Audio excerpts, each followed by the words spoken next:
நடந்துக்கிட்டே இருக்கிற, நீ வீடியோ பிடிச்சி போட்டுக்கிட்டே தான் இருக்கிற. சரி, என்ன பிரயோஜனம் உனக்கு? அதே சப்ஸ்கிரைபர் தான். யார் சப்ஸ்கிரைபர் தான். நமக்கும் ஒரு நல்ல நாள் வருங்க. நம்மளையும் ஒரு 4 பேர் மதிச்சு ஃபாலோ பண்ணுவாங்க, லைக் பண்ணுவாங்க, ஷேர் பண்ணுவாங்க. நம்மளும் கொஞ்சம் ஏதாவது வாழ்க்கையில் முன்னேறலாம் அப்படின்னு ஒரு எண்ணம் தான். எடுத்தோடனே எல்லாம் கிடைச்சிடாதுல்ல. இப்படி தான் எல்லாரும் நினைக்கிறாங்க. எல்லாரும் நினைக்கிறாங்க. நினைக்கிற எல்லாரும் அதை கரெக்டான வழியில் கொண்டு போனால் கண்டிப்பாக சக்ஸஸ் கிடைக்கும், ஒரு வெற்றி கிடைக்கும். முயற்சி பண்ணுவோம். கடவுள் விடாமல் போயிடுவாரு. எல்லாம் பண்ணிட்டு கடவுள் கடவுள்லாம் சொல்லு. நமக்கான ஒரு நல்ல வழியை நம்ம எல்லாமே தானாக கிடைச்சிடாது. கடவுள் நம்ம வீடியோ போட சொன்னார். கடவுள் இப்படி ஒரு ஐடியா கடவுள் தான் நமக்கு கொடுத்தாரு. யூடியூப்ல ஸ்டார்ட் பண்ணலான்னு. அது மாதிரி தான் நமக்கானது கண்டிப்பாக கிடைக்கும்.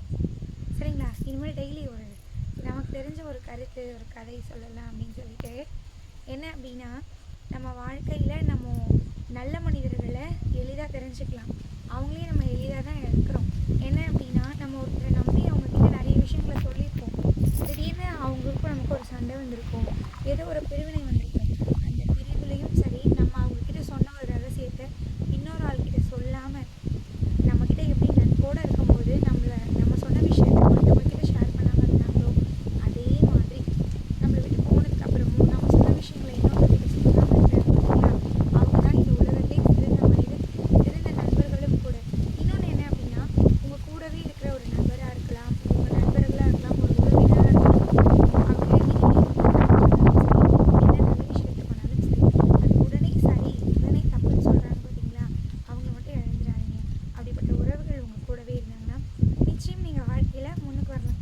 என் வீட்டுக்காரர் வருங்க, எது பண்ணாலும் தப்புன்னு தான் சொல்லுவாங்க. அதை தனியாக விடுங்க. நம்ம வாழ்க்கையில் எதுனாலும் சரி, சுற்றி இருக்கிற எல்லார் கூடயும் அன்பாக பழகி அன்பாக இருங்க. உங்களுக்கு பிடிக்கலையா விட்டு விலகி வந்துடுங்க.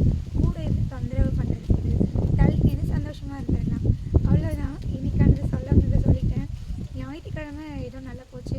நாளைக்கு திங்கக்கிழமை. இன்றைக்கி எது எதெல்லாம் உங்கள் வாழ்க்கையில் நடக்கலன்னு வருத்தப்படுறீங்களோ அதெல்லாம் நாளைக்கு கண்டிப்பாக நல்லதாக நடக்கலாம். நம்ம எல்லாம் நினைக்கலாம், கடவுள் என்னடா இது, ஒரு கதவு முன்னா இன்னொரு கதவை திறப்பாங்கன்னு சொல்லுவாங்க. நமக்கு எல்லா கதவும் அடைச்சி இருக்குன்னு நினைக்கலாம். வெளியே ஒரு வேளை புயலாக இருக்கிறதால கூட கடவுள் வந்து கதவை அடைச்சி வச்சிருக்கலாம். அதனால நமக்கானது என்ன நடக்கும்னு இருக்கோ அது கண்டிப்பாக நடக்கும். எதெல்லாம் உங்கள் கையை விட்டு தள்ளி போகுதோ அதெல்லாம் பெஸ்ட்டாக கிடைக்க போகுது, ரொம்ப சிறந்த விஷயமா கிடைக்க போகுதுங்கிறத மட்டும் மறக்காதீங்க. நிச்சயம் நல்ல விஷயங்கள்